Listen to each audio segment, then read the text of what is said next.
terima kasih Pak Yongki, Bu Yongki, semua juga yang ada di Zoom. Selamat pagi yang ada di Amerika. Selamat sore menjelang malam buat yang ada di Indonesia. Bersyukur pada hari ini kita masih dibangunkan Tuhan dengan keadaan tubuh yang baik, yang sehat. Dan walaupun mungkin ada dari kita yang kurang sehat, tapi saya percaya Tuhan itu adalah Tuhan penyembuh. Dan biar firman Tuhan menyegarkan kita, dan biar kita boleh menikmati hidup seperti apa yang Tuhan sediakan buat kita semua. Amin. Saudara, pada pagi hari ini izinkan saya untuk sharing sesuatu yang simple, sesuatu yang udah sering kita dengar, dan sesuatu yang mungkin juga kita udah sering pelajari. Ayatnya pendek, dan saya percaya udah pasti pernah kita baca.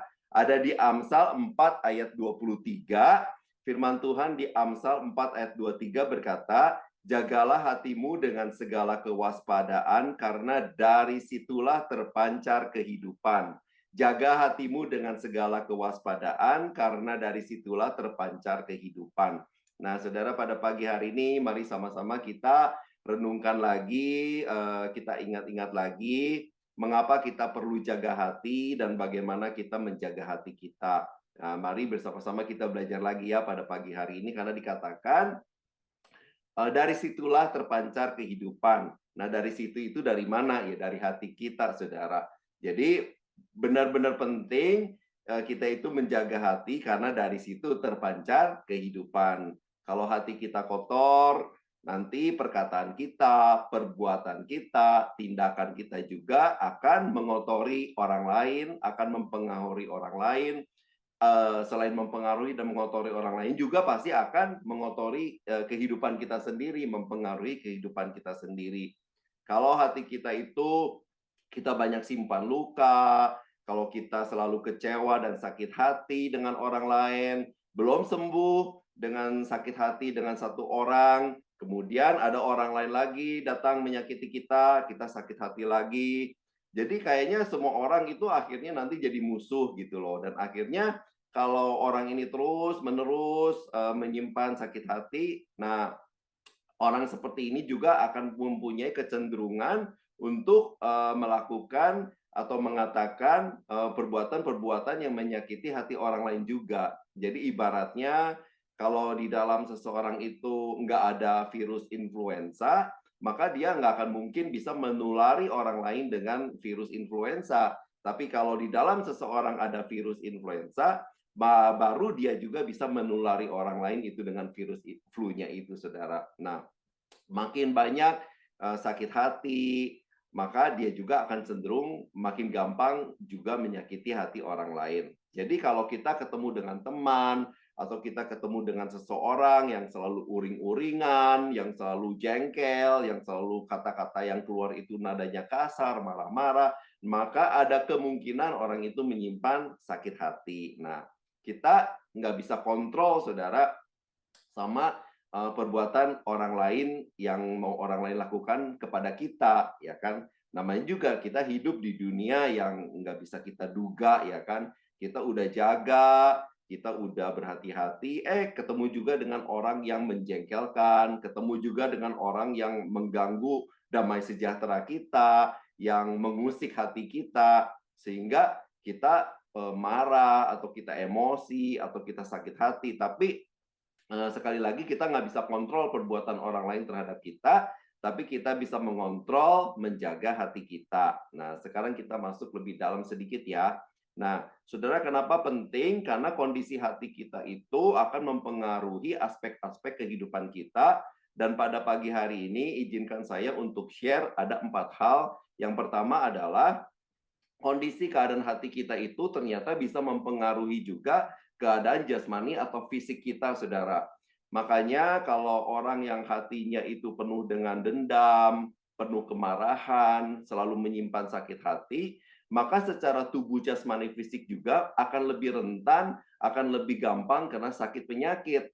Dan ini sudah dibuktikan, saudara, kalau saudara Google ke research medical, medis, udah membuktikan orang itu juga bisa orang yang kena cancer, orang yang sakit jantung, atau orang yang sakit ini, sakit itu, ternyata bukan karena makanan atau pola hidup, tetapi karena di dalam hatinya itu menyimpan banyak kepahitan, kemarahan, karena hatinya nggak benar, saudara. Menyimpan banyak dendam dan sebagainya macam seperti itu, saudara. Orang bisa sakit karena dia pahit sama orang lain. Dia pergi ke dokter, dia cek ke dokter, organnya semuanya nggak apa-apa. Tetapi ternyata keadaan hatinya yang nggak benar, yang penuh kepahitan, itu akan mempengaruhi kesehatannya. Makanya kenapa penting jaga hati, karena bisa mempengaruhi kesehatan tubuh jasmani kita juga, saudara.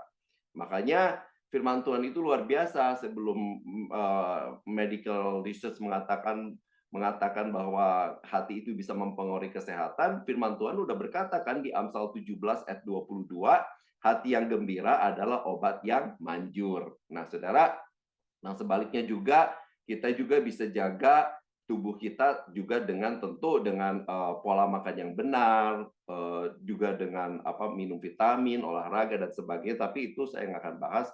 Tapi saya percaya itu adalah expertnya dari besok ya, worship from home dari Pastor Yohanes Sunardi yang selalu very amazing tentang bagaimana kita harus menjaga tubuh kita melalui makanan dan sebagainya. Jadi from worship from home besok beliau akan melayani kita lagi. Nah, yang pertama itu tadi, saudara, kenapa kita jaga hati? Karena bisa mempengaruhi kesehatan tubuh jasmani kita, ya kan, itu penting banget. Nah, yang kedua, hati juga ternyata berurusan dengan perasaan. Nah, jadi perasaan juga kita jaga, harus kita kelola, saudara. Ada orang yang marah itu nggak bisa kekontrol. Oh, pokoknya semua kata-katanya langsung keluar, kemarahannya, emosinya ditumpahkan, digaspol gitu, saudara ya. Nah, jadi kita juga harus bisa jaga perasaan kita. Ada orang yang bilang kalau lagi perasaan nggak enak, gue lagi nggak enak nih perasaannya, jadi males lah ke cari Tuhan, males ke gereja. Nah, justru sebaliknya, saudara, pada saat perasaan kita nggak enak, pada saat perasaan kita gundah, ya harusnya kita malah harus cari Tuhan, harus ke gereja cari Tuhan. Jadi jangan jadikan perasaan kita itu jadi tuan atau Tuhan dalam kehidupan kita, tapi jadikanlah Tuhan Yesus, firman-Nya, kebenarannya itu jadi tuan di dalam kehidupan kita, saudara. Atau karena kita lagi malas, kita bilang, udahlah malas melayani, nggak mau cari Tuhan. Nah, berarti tuannya itu ya perasaan malasnya itu, saudara, karena malasnya itu yang memerintah kehidupannya. Nah, kita itu mesti bisa kontrol perasaan kita, jangan hidup berdasarkan perasaan. Karena kalau kita itu menggantungkan kehidupan kita berdasarkan apa-apa perasaan, ya kan, nanti kita akan lama-lama gampang meninggalkan Tuhan. Kenapa? Karena ya setelah kita ikut Tuhan sekian lama, kita tahu bahwa Tuhan itu nggak selalu mengabulkan apa yang kita inginkan. Tuhan itu kadang-kadang kehidupan kita itu nggak sesuai dengan apa yang kita inginkan, tapi Tuhan izinkan. Dan kalau kita hidup berdasarkan perasaan, nanti kita lama-lama kecewa sama Tuhan, kasih kita kepada Tuhan semakin dingin, dan bahkan akhirnya walaupun kita ke gereja, tetapi kita menjadi cuek, kita nggak ada fire di hadapan Tuhan, dan bisa meninggalkan Tuhan, saudara. Jadi jaga hati artinya juga adalah jaga perasaan kita. Jangan jadikan perasaan kita itu jadi tuan atau Tuhan dalam kehidupan kita, tapi jadikan Tuhan dan kebenarannya dan firman-Nya itu berdaulat memerintah dalam kehidupan kita. Nah, kemudian yang ketiga, saudara, menjaga hati juga kita harus bisa jaga pikiran kita. Nah, saya udah sering sharingkan tentang pikiran ini, saudara. Karena pikiran kita ini bisa melayang kemana-mana jauh banget tanpa batas, ya kan? Dan pikiran-pikiran ini juga banyak yang enggak benar. Kenyataannya apa yang kita pikirkan itu belum tentu sesuai dengan kenyataan, tetapi di dalam pikiran kita itu menjadi suatu kenyataan atau kebenaran, saudara. Kemudian di pikiran kita itu juga selalu ada asumsi-asumsi, ya kan, ada prasangka-prasangka, dan juga pikiran-pikiran kita itu ternyata banyak negatifnya. Dan menurut survei, orang itu juga banyak mengambil keputusan berdasarkan pikiran-pikiran yang negatif. Jadinya ngambil keputusan yang buru-buru, yang sembrono. Nah, itu kita mesti jaga, saudara. Karena kadang kita itu baru aja mikir, karena baru kita pikir di dalam pikiran kita, tubuh dan perasaan kita juga ikut bereaksi. Nah, misalnya kemarin aja ini saudara, waktu saya lunch, saya pergi dengan teman kita yang mungkin saudara juga tahu, yaitu John, karena kebenaran kantor dia dan kantor saya nggak berjauhan. Jadi kadang-kadang kita seminggu sekali, 2 minggu sekali kita lunch bareng dan ngobrol gitu kan. Nah, kemarin kita ngobrol tentang dia kan baru pulang ke Indonesia, kemudian John tanya kepada saya kapan saya mau pulang ke Indonesia. Jadi akhirnya kita bahas masalah-masalah yang sekarang banyak sekali dibahas orang, yaitu masalah imigrasi, di mana katanya orang yang masuk kembali pulang ke Amerika itu banyak dipersulit dan berbagai macam lah kita bahas seperti itu. Akhirnya tiba-tiba perasaan saya juga jadi ikut gelisah ya kan. Udah perasaan saya, oh si John ngomong begitu, saya juga emang udah dengar, cuman saya pikir itu selalu hoax, tapi kemarin itu John teman saya gitu yang ngomong gitu ya. Jadi saya juga jadi tiba-tiba ikut deg-degan, makan juga tiba-tiba yang tadinya enak jadi nggak enak ya kan, mempengaruhi saudara ya kan, jadi tubuh kita juga nggak tenang. Padahal keadaan sekitar kita ya nggak berubah ya begitu saudara, tapi baru kita pikirin aja itu udah bisa mempengaruhi hati dan perasaan kita dan akhirnya mempengaruhi juga tindakan saya, tubuh saya nggak enak, nggak nyaman gitu kan. Nah, kita juga mungkin lagi duduk tenang-tenang di kebaktian ya kan, tiba-tiba ada suatu pikiran yang masuk yang akhirnya tiba-tiba seperti ada kompor di dalam kursi kita nggak tenang ya kan, kita mau cepet-cepet ibadahnya selesai, kita mau cepet-cepet keluar karena cuman kita nggak bisa kontrol pikiran kita saudara. Nah, kita harus bisa jaga pikiran kita ya kan. eh, apa yang negatif, apa yang nggak benar, itu bisa mempengaruhi juga perasaan dan tindakan kita. Jadi kita harus bisa jaga kontrol pikiran kita. Kemudian yang keempat, saudara, kenapa kita harus bisa jaga hati kita? Karena itu mempengaruhi keinginan kita juga. Nah, jadi tadi yang pertama, karena mempengaruhi fisik atau jasmani kita. Yang kedua, mempengaruhi perasaan kita. Yang ketiga, mempengaruhi pikiran kita. Dan yang keempat, yang saya mau bahas pada pagi hari ini, akan mempengaruhi juga keinginan kita juga. Nah, sama dengan pikiran, keinginan kita itu bisa tidak terbatas dan kalau kita turutin terus, itu akhirnya tidak pernah terpuaskan, semakin dituruti, semakin menuntut, semakin merajalela, dan akhirnya kita bisa menjerat kita dalam keadaan yang sukar, saudara ya. Nah, makanya ada istilah di Amerika ini, ada middle life crisis untuk para laki-laki, ya middle life crisis, puber kedua, ada keinginan-keinginan aneh tertentu di umur-umur tertentu, ya kan, pengen beli ini, pengen beli itu. Nah, maksud saya nggak apa-apa pengen punya keinginan beli ini itu, tapi intinya yang saya mau katakan pada pagi hari ini, nggak semua keinginan kita itu sesuai dengan keinginan Tuhan, ya kan. Tapi kalau kita belajar untuk selalu dekat dengan Tuhan, kita bisa tahu dong apa keinginan kita itu sesuai nggak dengan keinginan dan kehendak Tuhan. Karena nggak semua keinginan kita itu sesuai dengan kehendak Tuhan. Dan nggak juga semua keinginan kita itu bisa membuat kita lebih dekat dengan Tuhan. Nah, kita mesti hati-hati, saudara. Biar semua keinginan-keinginan kita itu semakin hari semakin selaras dengan kehendak Tuhan. Dan juga keinginan-keinginan kita itu semoga semakin membuat kita dekat dengan Tuhan. Nah, kalau kita nggak keempat hal ini kita nggak belajar untuk jaga, saudara, maka hidup kita itu akan tidak terkontrol, akan berantakan, dan akhirnya akan membawa kerusakan destruktif dalam kehidupan kita.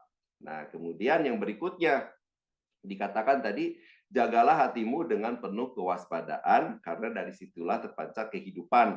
Karena kehidupan itu tadi kita udah singgung secara briefly, yaitu ada jasmani, ada perasaan, ada pikiran, dan ada keinginan. Nah, kemudian dikatakan, jagalah hatimu dengan penuh kewaspadaan. Hatimu, saudara, jagalah hatimu. Artinya yang harus jaga hati kita itu adalah kita sendiri. Itu adalah tanggung jawab kita. Bukan tanggung jawab suami saudara, bukan tanggung jawab istri saudara, bukan tanggung jawab orang lain, apalagi tanggung jawab Tuhan. Nah, dulu saya tuh ada satu lagu yang sering dinyanyikan, mungkin saudara ingat lagunya gini, Tuhan inilah yang ku mau, Kau menjaga hatiku, supaya kehidupan terpancar senantiasa. Nah, setelah saya kenal Tuhan lebih jauh, ternyata saya baru tahu, oh lirik lagu ini itu salah ya kan. Karena lagu ini berkata, Tuhan ini yang ku mau, Kau menjaga hatiku. Tetapi kalau kita baca firman Tuhan, ternyata yang harus jaga hati kita itu kita sendiri, saudara. Jadi, kalau kita mengalami sesuatu yang nggak enak, ya kan, jangan cepet-cepet nyalahin orang lain, jangan cepet-cepet orang lain yang kita salahkan, kita kambing hitamkan, ya kan. Kita masuk ke gereja, kemudian misalnya lagu yang dipilih WL itu adalah lagu yang nggak kita suka, atau kita nggak seneng, atau kita nggak familiar, kemudian kita bilang ini gara-gara WL-nya nih, gue jadi nggak bisa masuk hadirat Tuhan, jadi nggak bisa nyembah, ya kan.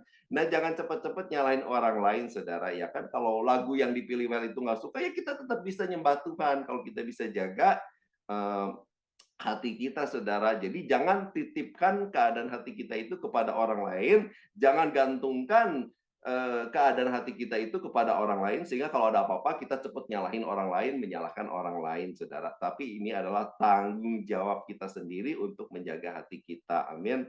Sekali lagi, kita nggak bisa, saudara, mencegah orang lain untuk melakukan sesuatu yang menyakiti kita, yang menjengkelkan kita. Kalaupun memang kalau hati kita itu akhirnya tersakiti, which is wajar, saudara, ya kan, hati kita itu jengkel, tapi kita mesti cepat-cepat mengambil keputusan. Kalau mau jaga, ya kita juga memutuskan untuk, saya juga bisa menyembuhkan keadaan hati saya yang nggak benar itu, saudara. Saudara pernah dengar kalimat ini nggak? Kapal di laut itu nggak akan tenggelam gara-gara ada air di sekelilingnya. Tapi kapal itu bisa tenggelam kalau kapal itu kemasukan air dan terus dibiarkan air itu masuk, nggak dicegah dan nggak diperbaiki, akhirnya kapal itu kepenuhan air dan akhirnya kapal itu tenggelam, ya kan? Nah, sama dengan hati kita, saudara. Hati kita itu nggak akan terluka, nggak akan rusak, nggak akan jadi nggak benar. Dengar kata orang nadanya kasar berbicara kepada kita, kata-katanya nyolot kepada kita, ya kan, menyakiti kita, mengecewakan kita. Tapi kalau kita bisa jaga, kita cegah, ya nggak akan membuat apa-apa juga dalam kehidupan kita, saudara. Kalau kita jaga, ya, hati kita itu akan terluka seperti kapal yang tadi. Kalau kemasukan air kita nggak cegah, nggak diperbaiki, hati kita itu akan terluka. Kalau kita biarkan semua yang mengecewakan, menyakiti hidup kita itu kita terus biarkan masuk, bahkan kita tampung dan tabung dalam kehidupan kita. Nah, makanya jaga hati itu adalah tanggung jawab kita. Kalau ada yang menyakiti, cepat kita sembuhkan, kita bisa ambil keputusan, enggak, saya nggak boleh begini gitu kan, saya mesti cepat sembuh. Nah, yang terakhir dikatakan tadi, jaga hati kita dengan penuh kewaspadaan. Jadi jaganya penuh kewaspadaan, saudara, bukan jaga dengan asal-asalan. Tapi ya namanya orang penuh waspada, saudara tahu lah, udah waspada mesti penuh lagi dengan kewaspadaan. Artinya jaga hati kita itu nggak asal-asalan, jangan cuman sekali dua kali, jangan lengah, dan harus terus cek dan recheck keadaan hati kita sendiri, saudara, ya kan, karena tanggung jawab kita, saudara. Saudara, seperti saudara menjaga barang yang berharga dalam yang saudara punya. Kalau misalnya seperti travel, ya kan, kalau kita travel ke mana yang pakai paspor, kita pasti sering cek paspor kita, kan itu berharga, ya kan. Kita make sure bahwa paspor kita aman, dompet kita aman. Nah, selalu cek and recheck. Oh, paspor saya masih ada nih, ya kan. Jadi saya bisa aman, bisa pulang lagi, bisa ke next destination dan sebagainya. Nah, demikian juga dengan hati kita, saudara. Setiap kita mendengar firman Tuhan, kalau kita itu terus cek mari cek, jaga hati kita itu dengan segala kewaspadaan, nggak asal-asalan, saudara. Ada satu firman Tuhan yang ditulis luar biasa oleh Daud. Nanti saudara bisa baca, Daud menulis di Mazmur 139 ayat 23 sampai 24. Saya bacain ya. Mazmur 139 ayat 23 sampai 24. Ayat 23 Daud bilang begini, Selidikilah aku ya Allah dan kenalah hatiku, ujilah aku dan kenalilah pikiran-pikiranku. Ayat 24. Lihatlah apakah jalanku serong dan tuntunlah aku di jalan yang kekal. Nah, di ayat doa ini Daud itu seperti dengan sengaja berkomunikasi dengan Tuhan untuk ayo kita cek sama-sama Tuhan hati saya itu gimana gitu ya. Nah, seperti Daud, yuk gimana kita ngecek hati kita datang kepada Tuhan, kita cek keadaan hati kita tanya kepada Tuhan, kita pikir, aduh hari ini ada kejadian apa ya? Apa ada kejadian yang menyakiti aku enggak? Ada kejadian yang membuat aku jengkel enggak? Kemudian kalau ada, kemudian kita cek respon aku tadi apa ya? Apa aku itu bisa respon dengan baik atau aku nggak bisa jaga emosi? Kemudian kita cek juga apa yang kita pikirkan hari ini, apakah pikiran kita ini masih ada yang nggak benar, masih ada pikiran yang punya maksud yang tidak baik, atau ada pikiran yang licik, atau ada pikiran yang jorok, saudara, ya kan? Apa kita cek pikiran kita hari ini itu apa? Kemudian perkataan kita juga, saudara, apa ada perkataan saya yang masih menyakiti teman dekat saya, yang menyakiti keluarga saya, yang menyakiti anak saya, yang menyakiti istri, suami. Cek apakah tadi saya masih ada kata-kata yang bohong, saudara, walaupun kadang-kadang kebohongan kita itu kita katakan adalah kebohongan putih, ya kan, kebohongan untuk kebaikan. Tetapi dalam firman Tuhan, kalau ya, iya katakan ya, kalau tidak, katakan tidak. Tapi anak Tuhan itu juga banyak yang terjebak kadang-kadang supaya nggak ribut suami istri, ya kan, misalnya istri nih, misalnya aja ya saudara teman saya, suatu hari baru potong rambut istrinya, tapi suaminya itu nggak suka, tapi karena nggak mau istrinya marah, jadi suaminya bilang, "Oh, kamu kelihatan bagus banget," ya kan. Padahal si suaminya itu ngomong ke saya, "Padahal gua nggak suka loh hair potongan rambut yang baru, tapi udahlah daripada istri saya marah-marah," katanya kan. Kita mesti belajar hal seperti itu, saudara, kebohongan-kebohongan putih. Nah, saudara, jadi kita mesti pikirin apa yang kita omongin hari ini, atau ada nggak yang nggak kita omongkan hari ini dan itu menyakiti orang lain. Misalnya karena kita sibuk kerja, kemudian suami saudara datang atau istri saudara datang mau bertanya sesuatu, tapi Anda cuekin, ya kan? Nah, apa yang nggak kita omongin, kita cuekin anak saudara, cuekin padahal mereka butuh sesuatu, kita lebih konsentrasi melakukan sesuatu. Nah, kita selalu cek setiap hari, saudara. Dan kita juga cek perasaan, aku hari ini gimana ya? Nah, kalau ada yang nggak benar, seperti Daud berdoa, Tuhan tolong luruskan lagi. Yuk mari kita, saudara, cek, terus dicek, jaga hati kita seperti Daud, saudara. Karena kita itu bisa berjalan serong, saudara, tanpa terasa kalau nggak dicek. Misalnya ini jalan Tuhan itu kan lurus begini ya, kita tadinya berjalan bersama-sama, tapi kemudian kita ada kejadian A, bikin kita menceng sedikit. Ada kejadian B, menceng lagi dikit. Sedikit demi sedikit, tapi kalau kita nggak cek, tiba-tiba, saudara, itu udah jauh banget kita melencengnya. Kita udah jauh banget keluar dari jalurnya Tuhan, ya kan? Padahal dibilang jalurnya Tuhan adalah jalan kekekalan, saudara. Nah, kalau kita nggak cek, ya tiba-tiba udah jauh banget loh, udah jauh banget, ya kan? Makanya ada firman Tuhan bilang, semua orang itu lurus dalam pandangannya sendiri, semua orang itu benar dalam pandangannya sendiri. Nah, kalau kita pikir kita udah benar nih, tapi kita itu sebetulnya nggak pernah cek, nggak pernah jaga hati kita dengan benar, nggak dengan penuh kewaspadaan, kita nggak doa, kita nggak baca firman Tuhan, kita nggak tanya Tuhan. Nah, tiba-tiba kita itu sebetulnya kita pikir kita benar, kita lurus, tapi sebetulnya kita udah melenceng jauh dari jalannya Tuhan, dari jalan yang menuju pada kekekalan.